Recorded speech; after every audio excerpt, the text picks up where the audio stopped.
The huge dining table, custom-made from imported dark wood, stretched across the room, reflecting the massive crystal chandelier overhead. This ostentatious display marked Leo's 35th birthday celebration, held in the new mansion that was less a home and more a statement of reckless wealth. Serafina, my daughter-in-law, dominated the conversation, her laughter too loud, her hands constantly moving to showcase the heavy diamond tennis bracelet she'd acquired during their latest trip. I, Alara, finished my meager portion of the complex, French-inspired cuisine. I believe grace is found in service, not in being served, so when the waiter stepped away to retrieve the dessert, I quietly reached for a stack of the fine, hand-painted china plates to expedite the clearing. Serafina's manicured hand shot out, clamping down on the plate I was holding. She pulled it back sharply, causing a small, jarring scrape. Her smile vanished, replaced by a mask of cold condescension. "Don't trouble yourself, Valera," she said, her voice dropping just enough to carry maximum sting across the sudden silence. "This dinner service is bespoke. It costs more than you've saved in 10 years. We wouldn't want you to ruin it with an accident. You really aren't used to such fine things, are you?" The atmosphere became instantly thick, heavy with Serafina's intentional cruelty. I felt the slow, agonizing burn on my cheeks, but years of marriage to a volatile genius had taught me that the first casualty in any conflict must be one's own composure. I simply withdrew my hand, a gesture of quiet, controlled defeat in that moment. I looked directly at Serafina, allowing her to see only a profound, bottomless disappointment in my eyes, not anger. Then I turned my gaze to my son. Leo was staring fixedly at the intricate embroidery of his linen napkin, refusing to lift his head, his jaw tight. His silence was the real blow. His failure to defend me, his mother, spoke volumes about his priorities. He valued his wife's approval and the continuation of his luxurious existence far more than my dignity.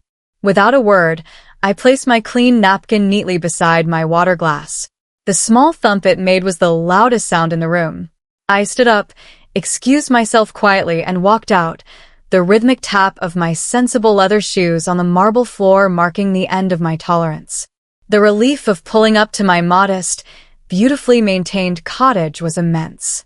My home is a sanctuary of warmth, built around solid wooden furniture and filled with books and the scent of my garden. I went straight to the mantel, my hands seeking the comfort of a framed photograph of my late husband, Arthur. He was the charismatic founder and visionary behind Fairbanks Global, the behemoth company that had created this wealth. But he was also deeply pragmatic. He often reminded me that I was the unseen engine, the strategist. Years ago, anticipating the dangers of a spoiled heir, Arthur had legally secured a 70% silent ownership stake for me, separate from Leo's trust. This fact was known only to me and the family's discreet lawyer, Mr. Sterling. Arthur's words echoed. "If the boy ever lets entitlement endanger the company, Alara, you are the final safeguard. The legacy must survive his folly." The insult Serafina had thrown was merely a trivial spark. Leo's neglect of Arthur's corporate legacy, fueled by that very entitlement, was the approaching inferno. The late-night call from Leo came, laced with a rehearsed attempt at casual apology. "Mom, you know how Serafina is," he started, his voice strained. "She's just completely stressed with a Fairbanks Foundation gala coming up. She didn't mean anything by it." I remained silent, forcing him to ramble on. His excuses quickly dissolved into desperate complaints about the crippling maintenance costs of their mansion, the constant rotation of luxury cars, and the huge, looming bills. He spoke openly, unconsciously, about his dependency on the massive, consistent dividends he was drawing from the company his father had created, the company Leo mistakenly believed he solely controlled. I realized then the extent of their financial recklessness. He was prioritizing keeping Serafina happy, sacrificing the vital capital needed for Fairbanks Global's growth and innovation for fleeting, frivolous displays of status. The insult, however cruel, was merely the outward sign of a dangerous, internal corporate cancer. The formal invitation to the Fairbanks Foundation annual gala arrived a few days later, a thick card with heavy gold embossing. Serafina, as chairwoman, had ensured the event would be the social event of the year. Tucked inside the official invitation was a small, personal note, her trademark, aggressive handwriting scrawled across a small card. It was pure malice. "I assume you won't need to rent anything, Alara? I can have my assistant send over one of my last season dresses to your house. It would be a true act of charity on my part, given your limited resources." The insult was now a calculated, malicious provocation designed to force me into a position of public, subservient gratitude. Serafina wasn't just dismissing me. She was actively trying to define me as a pitiful dependent. I smoothed the note out on my desk. Her cruelty had now given me the perfect public stage to enact my plan. The next morning, the humiliation twisted into a physical threat. A sleek, expensive car pulled up to my driveway. A young man, dripping in arrogance and an ill-fitting suit, knocked on my door. He introduced himself as a real estate representative and presented me with an unsolicited, aggressive cash offer to buy my cottage, an offer significantly below market value. "It's a prime lot, Alara," he said, barely concealing his distaste for my garden and sensible home. "But the structure is outdated. We represent a discreet party who feels your home is negatively impacting the aesthetic of the neighborhood." I recognized the tactic instantly. This was Serafina's work, a deliberate attempt to pressure me, to make me feel I was a blight on her beautiful world. This intrusion, this attack on the very sanctuary Arthur and I had created, caused a cold, aching pain in my heart. She wasn't just mocking my clothes, she was trying to force me out of my home. The suffering was no longer abstract. It was an invasion of my privacy, and it cemented my resolve to act swiftly. I did not waste time calling Leo to complain, knowing he would simply deny knowledge or side with his wife. Instead, I drove to the city and presented myself at the office of Mr. Sterling. His office, a discreet haven of old money and silence, was exactly where I needed to be. I laid out the history, the mansion, the gala insult, the unsustainable dividends, and now, the shocking attempt to force me out of my cottage. Arthur never wanted a family home sold to satisfy a whim, I said, my voice tight with indignation. The threat to Fairbanks Global and the threat to my home are now inextricably linked. It stops today. I reiterated my original request for a comprehensive 10-year audit of the dividend payouts and the company's research funding. More urgently, I authorized Mr. Sterling to prepare the legal documents for the immediate invocation of my majority shareholder rights. The time for quiet protection had passed. The time for open, powerful confrontation had arrived. The thick packet of financial reports arrived via Mr. Sterling's trusted courier. I spread the spreadsheets across my kitchen table, the numbers confirming my deepest fears. The sheer volume of Leo's dividend withdrawals was staggering, exceeding the company's retained earnings for innovation. Arthur had founded Fairbanks Global on technological advancement, dedicating a fixed, non-negotiable portion of profit to the Fairbanks Innovation Fund. Leo had systematically treated this fund as his personal ATM, draining the capital that financed new research and kept the company ahead of its competitors. The data showed that the company, while still profitable, was resting entirely on its past reputation, having effectively mortgaged its future for Leo and Serafina's present extravagance. This was not poor management, it was corporate vandalism. The pain of the insult and the threat to my home was now overshadowed by the responsibility to save Arthur's life work from his own reckless son. My preparation for the gala was now a calculated act of defiance. I sought an outfit that would be the polar opposite of Serafina's vulgar opulence. I visited a small, respected vintage boutique known for its curated collection of high-quality, mid-century clothing.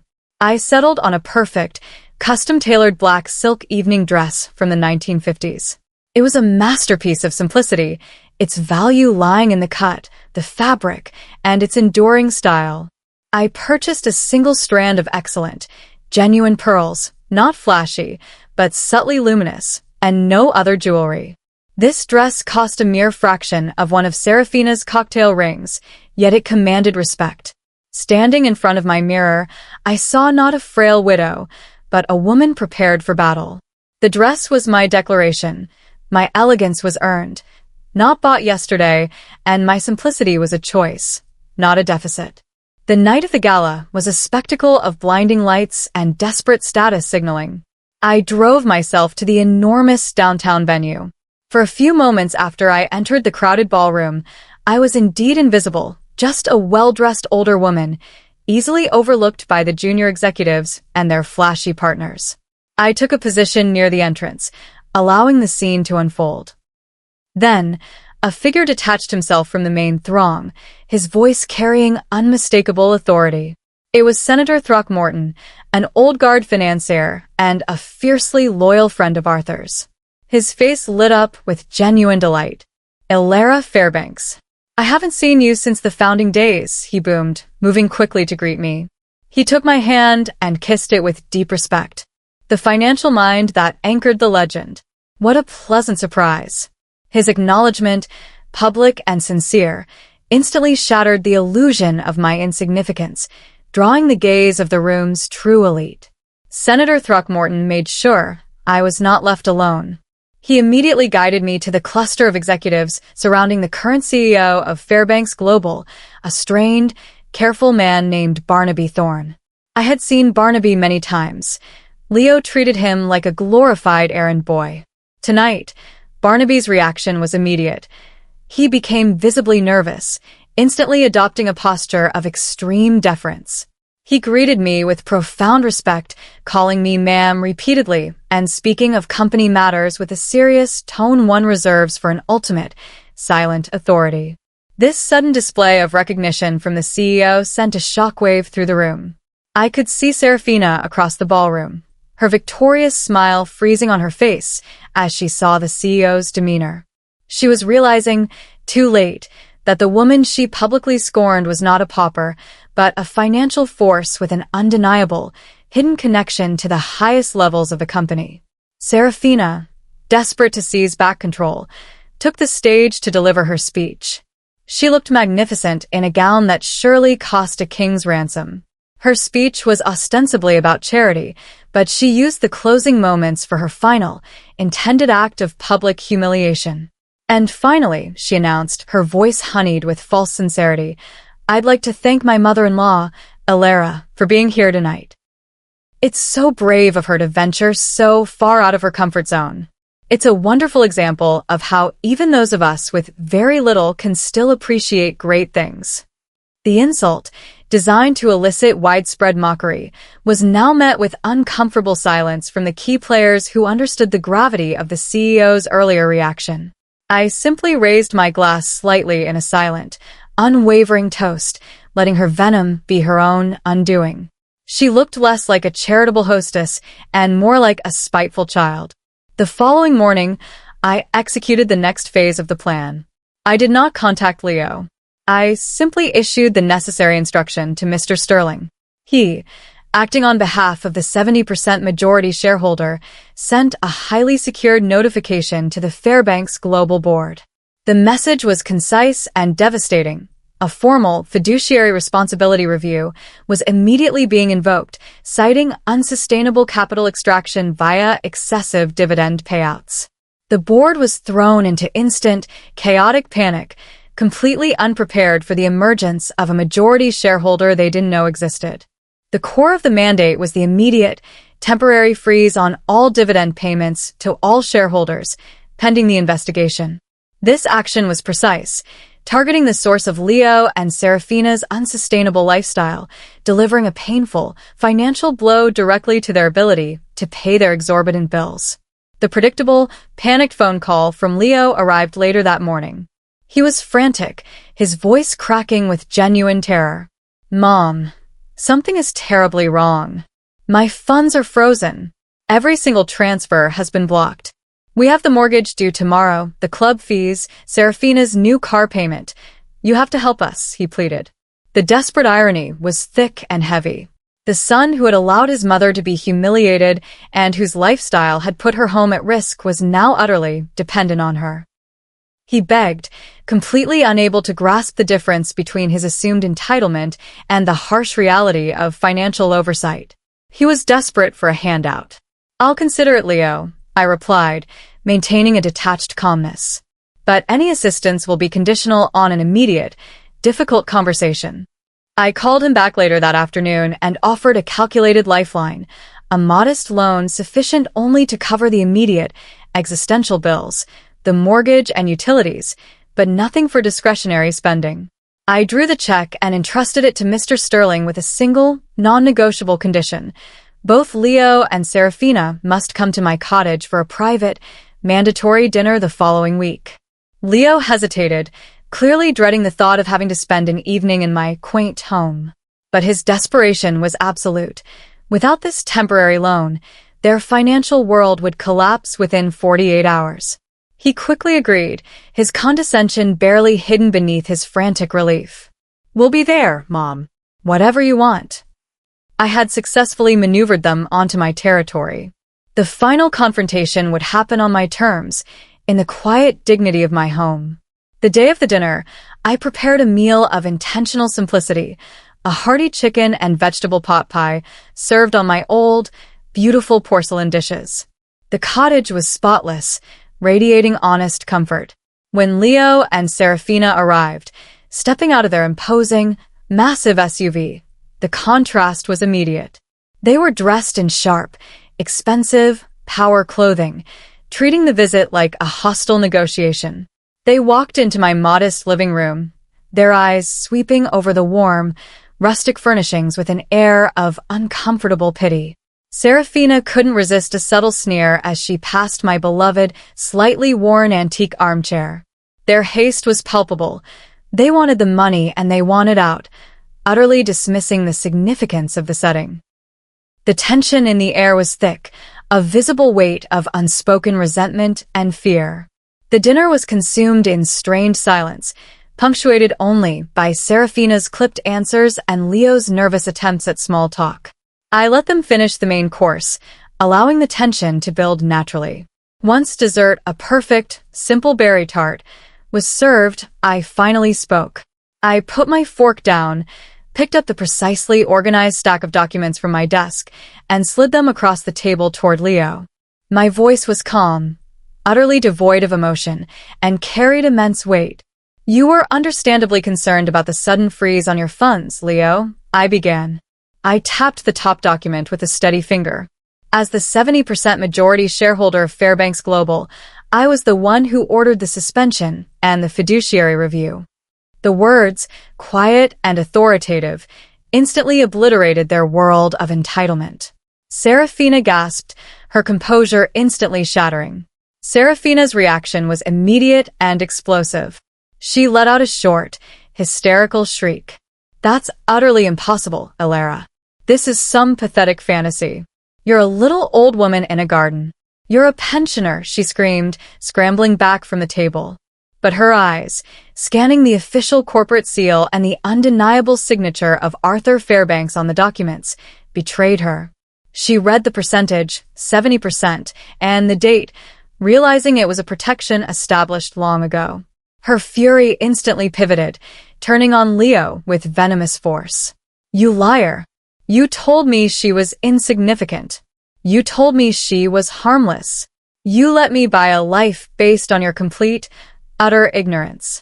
Her high society mask was gone, replaced by the raw, ugly face of a thwarted gold digger who had just realized she had mocked the person who held all the keys. Leo, by contrast, went completely, terrifyingly still. His gaze was fixed on the documents, then flicking to Serafina's screaming face, and finally resting on mine. The profound realization of his foolishness, his colossal mistake, was etched on his features. He remembered his father's deep respect for me, the quiet talks, the insistence on the secrecy of my financial power. He was not just facing a financial disaster. He was facing the shattering truth that he had destroyed his relationship with the only person who had ever truly loved him unconditionally, all for superficial luxury. The The betrayal of his father's trust at Fairbanks Global and the sheer weight of his moral failure descended upon him. He was a ruined man, broken not by me, but by the shallow choices he had consistently made. I waited for Serafina's shrieking to subside before I spoke again, my voice cutting through the tense silence. I outlined my terms with cold, business-like precision. The reckless financial bleeding of Fairbanks Global ends today. The company will be entirely restructured to ensure the innovation fund is fully replenished. I then turned my attention to their destroyed personal life. The mansion, the cars, all excessive assets, they will be liquidated immediately to repay the capital you've drained. I looked directly at Leo. You will not return to the company. You will take an honest, modest job outside the financial bubble. As for personal income, you will both receive a modest, strictly controlled allowance from a new trust fund. I made it clear that the allowance was conditional on Leo demonstrating genuine financial prudence and a visible, consistent effort to rebuild his character through honest labor. This was not revenge. It was necessary, surgical correction. Serafina, regaining a fraction of her spoiled composure, jumped to her feet. Fine. I'll divorce him. And I'll take him for every penny he has left in the settlement, she shrieked, pointing a shaking finger at the defeated Leo. I rose slowly, meeting her gaze with an iron resolve. That is your right, Serafina, I confirmed. However, you misunderstand. Everything that remains of value is structured, protected, and ultimately controlled by me. I walked toward her, my simple dress radiating more authority than her designer suit. Arthur and I ensured the original prenuptial agreement was ironclad. I have the legal power, I have the financial evidence, and I have the majority control. If you pursue a legal fight, you will lose, and the public records will reveal your extravagant, damaging spending. Your choice is between a quiet divorce with a small allowance, or a public, ruinous legal defeat and absolute poverty. My final, undeniable threat silenced Serafina instantly. She looked from my unyielding face to Leo's defeated posture. The air went out of her, her anger dissolving into a cold, defeated fury. She snatched her massive handbag, not bothering to offer another word to Leo, and stormed out of the cottage. The roar of her large SUV speeding away was the sound of her utter, final defeat. Leo remained seated, his head still bowed, his chest rising and falling in heavy, ragged breaths. He was completely alone now, stripped of his wife, his lifestyle, and his illusion of power. I did not offer comfort. He had to face this defeat on his own. The dramatic sound of Serafina's departure was the final punctuation mark on their toxic marriage, leaving my son to face the difficult, painful path toward personal accountability. The months that followed were a blur of financial restructuring overseen by Mr. Sterling. Fairbanks Global was stabilized, the innovation fund replenished, and the excessive assets liquidated. I kept my distance from Leo, needing him to find his footing independently. Then, one crisp afternoon, I saw him. I was running errands in a respectable, unpretentious commercial district. Leo was walking out of a modest, older office building. He was dressed in simple, slightly faded work clothes, no longer wearing the bespoke suits. He looked tired but carried himself with a quiet dignity I hadn't seen in years. He was carrying a simple plastic lunch container. He had taken the entry-level administrative job I had required, earning an honest, modest salary. I didn't approach him. I watched him walk away, his shoulders straight. The entitled boy was gone. The beginnings of a grounded, adult man had finally emerged, a quiet, powerful testament to the necessity of my firm hand. Mr. Sterling confirmed the finality of the legal matters later that month. Serafina's divorce is finalized, Alara, he stated with professional detachment. Thanks to the original prenup, which protected Arthur's legacy and the new trust, she was unable to secure any significant settlement. She is left only with minimal, personal assets. The woman who had so cruelly mocked my simplicity was now left with a financial reality far simpler than my own. There was no joy in this news, only a profound relief that the damage was contained. I took a moment to reflect on the immense personal cost, the insult, the fear, the invasion of my home, that had been required to protect the company. The necessary surgical action had successfully defended both Arthur's corporate legacy and my personal dignity. The final, quiet scene occurred in my garden one warm afternoon. I was tending to my tomato vines, the smell of rich earth and sun-warmed leaves all around me. A small, sensible sedan, not a massive SUV, pulled into my driveway. It was Leo. He was dressed in comfortable jeans and a simple cotton shirt. He carried a small pair of gardening gloves, not a briefcase. He had come simply to help. He knelt beside me, helping me carefully prune back the overgrowth, speaking with genuine, non-financial interest about his new job and the simple satisfaction of earning his first real promotion. He looked around the peaceful setting, then back at me. "I get it now, Mom," he said, his voice soft, full of reflection and regret. It was never about the size of the house or the name on the dress. It was about the value of character and the long-term health of the company.